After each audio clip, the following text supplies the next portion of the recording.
27 तारखेला आम्ही आयुक्तांना एक निवेदन देण्यात आलं उमेशजी बोरगावकर यांच्या माध्यमातून की ज्या आपल्या कल्याण डोंबिवलीमध्ये धोकादायक इमारती आहेत, एक 450हून अधिक धोकादायक इमारती आणि त्यामध्ये 225 हे अति धोकादायक आहेत। त्या बाबतीत कल्याण डोंबिवली महानगरपालिकेचं धोरण काय, जसं आपण आता एक अनधिकृत चाळी आहेत, चाळींचा परिसर आहे, यासाठी एक क्लस्टर योजना लागू केलेत। अशा धोकादायक इमारतीसाठी कोणते म्हणजे महानगरपालिकेतर्फे कोणते धोरण लागू नाही आहे। आमची एवढीच मागणी आहे की ह्या धोकादायक इमारतीसाठी काहीतरी महानगरपालिकेने धोरण लागू करावं।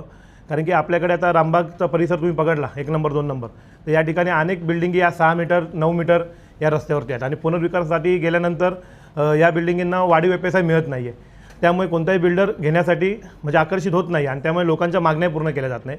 त्यासाठी आमची प्रमुख मागणी की अशा ज्या धोकादायक बिल्डिंगी आहेत आणि ज्या 6 मीटर 9 मीटरवर आहेत त्या ठिकाणी जर 12 मीटर रस्ता करणं शक्य असेल तर 12 मीटर करा, नाही तर यांच्यासाठी काहीतरी वेगळं धोरण निर्माण करून यांना वाढीव व्यवसाय देऊन यांचं पुनर्विकसन झालं पाहिजे, ही आमची एक ठोस मागणी आहे। शिवसेना उद्धव बाळासाहेब ठाकरे पक्षाच्या वतीने आमचे पक्षप्रतोद संकेतजी भोईर यांनी जी प्रेस नोट आता वृत्त प्रसिद्धीसाठी दिलेली आहे, त्याच्यामध्ये कल्याण डोंबिवली महानगरपालिका आयुक्त महोदयांकडे आम्ही मागणी केलेली आहे। ज्या 450 बिल्डिंगा धोकादायक आहेत आणि त्यापैकी 225 अति धोकादायक आहे आणि दरवर्षी एक हानी होते या धोकादायक बिल्डिंगांमुळे।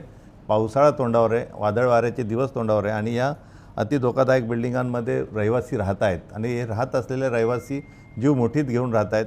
तर का याबाबत जर आम्ही चौकशी केली तर त्यांचा पुनर्विकास शक्य होत नाही आहे, त्या ठिकाणी विकासक येत नाही, त्यांना वाढीव व्यवसाय नाही आहे किंवा अधिकृत घरांमध्ये अधिकृत बिल्डिंगा ज्या सर्व परवानग्या घेऊन अधिकृतरित्या बांधलेल्या बिल्डिंगा आहेत, फक्त त्यांचं आयुष्यमान 30 वर्ष त्याच्यापेक्षा जास्त झालं आहे किंवा धोकादायक झालेलं आहे, अति धोकादायक झालेलं आहे, त्या बिल्डिंगांचा पुनर्विकास होऊ शकत नाही।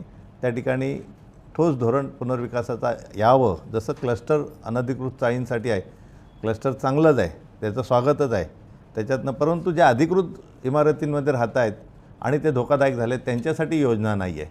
तर आमची मागणी ती आहे की ज्या 6 मीटर 9 मीटर रुंदीच्या रस्त्यावरती अति धोकादायक इमारती आहेत त्यांचा पुनर्विकास व्हावा, ज्या 12 मीटरप्रमाणे त्यांना FSI लागू व्हावा आणि एक चांगलं धोरण ठोस धोरण यावं, जेणेकरून लोक जीव मुठीत घेऊन राहणार नाही आणि त्यांच्यासाठी ही योजना येणं गरजेचं आहे। ही मागणी आम्ही दोन्ही पत्रकांमध्ये केलेली आहे आणि UDCPRमध्ये तसा या अबाव कॅपिंगचा जो विषय आहे की बाबा त्याच्यामुळे अनेक बिल्डिंगाचं कंप्लिशन थांबलेलं आहे आणि त्याच्यामुळे पण एक विकासाचं धोरण अजूनही KDMCमध्ये जसं ठाण्याला निश्चित आहे तसं कल्याणला निश्चित नाही आहे। ठाणे आणि कल्याणमध्ये दुजाभाव केला जातो आहे, तर ही आमची मागणी आहे।